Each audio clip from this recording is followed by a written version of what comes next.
All right, good afternoon, folks. This is Baby Lungs McGee here to talk to you today about portable torches, aka lighters, and what they can do for you. More importantly, how to pick one that's right for what you smoke.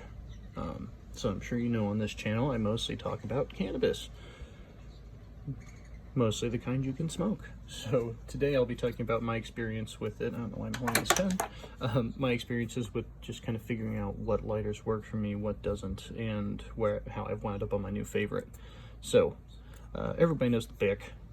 It is by far the cheapest one I'm going to look at today, with the average cost of, less than $1 to just over $1, depending on where you buy it from. They're cheap, they're effective. They are not especially windproof at all. We've got a light breeze going right now, and you can see this guy does not want to stay lit at all. And so that can be annoying sometimes if you're doing if you're trying to light a very tiny roach and you need a hand to cup, hold the lighter as well as hold the roach. So just something to think about there. But yeah, classic, effective, slips in your pocket easily. Don't have to worry about refilling it. Don't have to worry about somebody stealing it because it's cheap. And anybody who's watching this video, I'm sure you've used one, so you know how these things work. The next one that I got into when I started smoking seriously was the Zippo. And so this is going to be the most expensive one. These are averaging around $20 a piece, I believe, if you just go for a plain one. But the Zippos are obviously, legendary, American-made, all of that fun stuff. My only problem is you're dealing with a non-actually sealed container with real wet fuel to refill these things.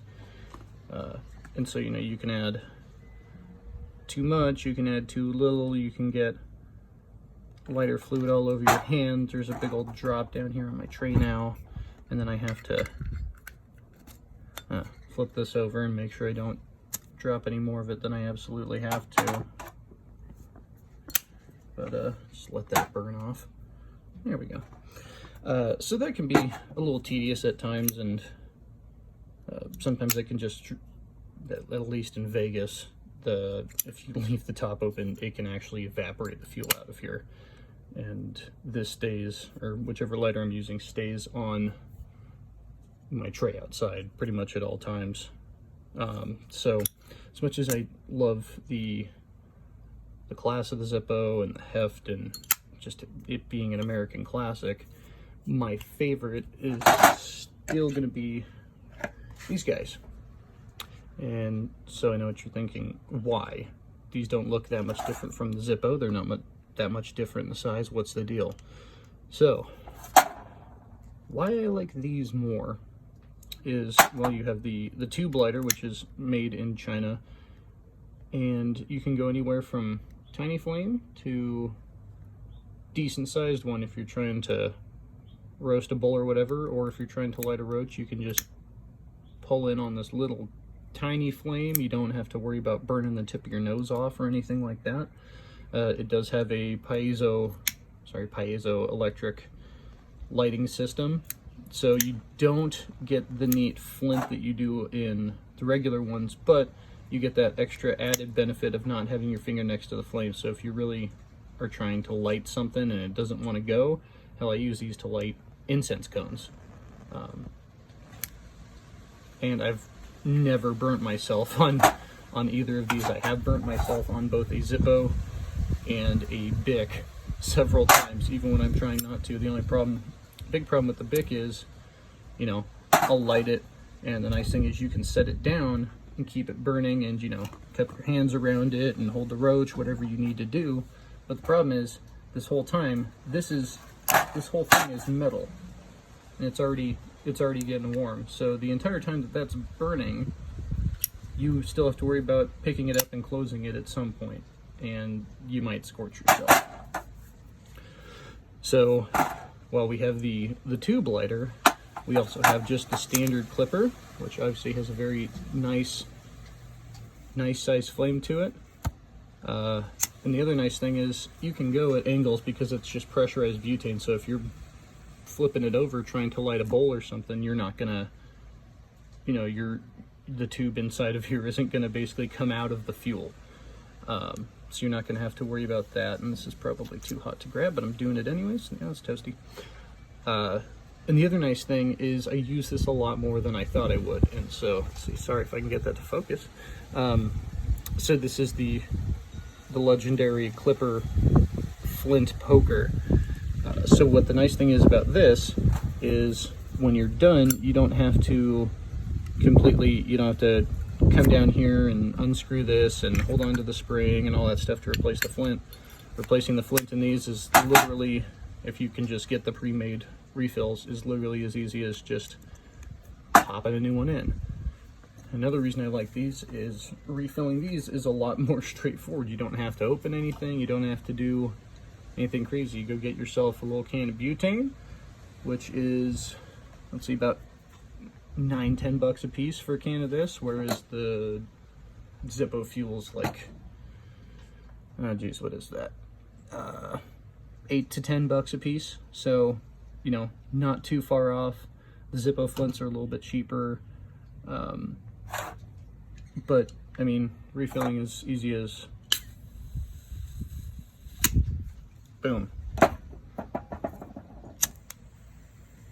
And you're ready to roll again. So I mean, it's just in terms of cost, the Clipper's more expensive than the BIC, but you also get all of these great features and adjustable flame and all that stuff. It's cheaper than the Zippo. These don't heat up so bad, and they're a lot easier to maintain. So I'm a big fan of these, just for the size and lack of waste aspect of these, because there's no way to refill this. You're throwing this out at some point, and trash, folks. So there's that. I try not to use BICs at all anymore. One of the other big things for me is when you're using this, so the Roncinol has a lot of fumes to it, and you can taste that. Anybody who's ever lit a cigarette or a joint or whatever with the Zippo can tell you taste that fuel.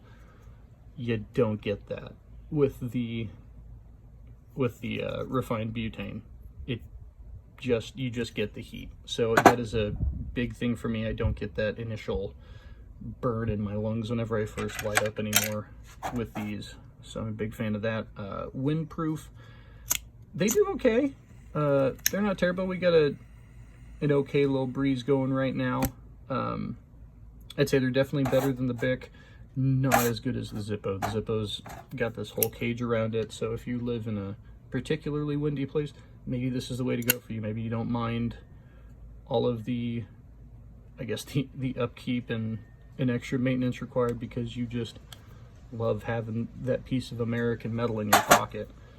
But if you are looking for a new style lighter, want to try something new, get tired of burning your fingies, I'd say give the Clipper a shot.